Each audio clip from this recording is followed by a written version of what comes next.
বিয়ের 2 বছরের মধ্যেই ব্যবসায়ী বরকে ডিভোর্স।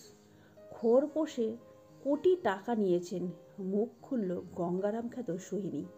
অভিনেত্রী সোহিনী গুহ রায়ের ডিভোর্স নিয়ে বহুদিনই চর্চা টলিপাড়ায়। তার মাঝে কোটি টাকার খোরপোশ নেওয়ার কথা উঠতেই মুখ খুললেন তিনি।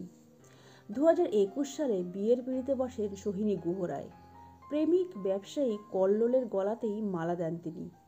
তবে 2023 সাল থেকে শোনা যাচ্ছিল বিয়ে ভাঙার খবর, যদিও তা নিয়ে দুপক্ষই ছিল চুপচাপ।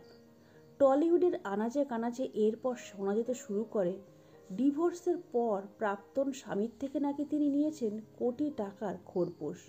সত্যিই কি তাই? এর আগে একটি সংবাদ মাধ্যমের তরফে যোগাযোগ করা হলে সোহিনী ডিভোর্স প্রসঙ্গে মন্তব্য করতে চাননি। জানিয়েছিলেন, আমি এই নিয়ে এই মুহূর্তে কিছুই বলতে চাই না।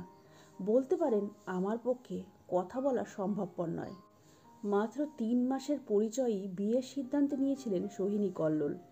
সেই সময় গঙ্গারামের শুটিং করছিলেন তিনি। সোশ্যাল মিডিয়ায় একে অপরকে আনফলো করেছেন দুজনে অনেক দিন হলো। জুলাই মাসে সোহিনীর জন্মদিনের দিনও দেখা গিয়েছিল পুরনো ছবি শেয়ার করে ক্ষমা চাইছেন কল্লোল। যদিও কেন তাদের বিচ্ছেদ তা স্পষ্ট ছিল না। তবে এই কোটি টাকার খোরপোশের খবর ছড়িয়ে পড়তেই মুখ খুললেন সোহিনী গুহ রায়। একটি সংবাদ মাধ্যমের কাছে দেওয়া সাক্ষাৎকারে মেনে নিলেন যে অনেক দিন ধরে দুজনে আলাদা আছেন। ডিভোর্সের প্রক্রিয়া শুরু হয়েছে, তবে এখনও চূড়ান্ত কিছুই হয়নি। সঙ্গে জানালেন 1 কোটি টাকা খোরপোশের খবরটা সম্পূর্ণ ভুয়ো। এমনকি এমন খবরে যে তার হাসি পাচ্ছে তাও জানালেন। সোহিনী আরও জানালেন, তিনি আর কল্লোল বহুদিন এক ছাদের তলায় নেই। বর্তমানে তিনি মা বাবার সঙ্গেই থাকেন টালিগঞ্জে। প্রাক্তনের উদ্দেশ্যে তার বার্তা, যে যেখানে থাকুক ভালো থাকুক, এটাই চাইব।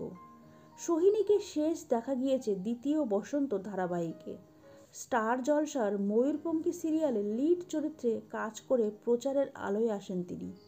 এরপর রেশমঝাপি, গঙ্গারামের মতো ধারাবাহিকে কাজ করেও জনপ্রিয়তা পান। তো বন্ধুরা, আজকের ভিডিওটা এই পর্যন্ত। পরবর্তী বিনোদনমূলক ভিডিও নিয়ে আমরা খুব তাড়াতাড়ি ফিরে আসবো। ততক্ষণের জন্য সবাই খুব ভালো থাকবেন, সুস্থ থাকবেন। দেখা হবে আগামী পর্বে। নমস্কার।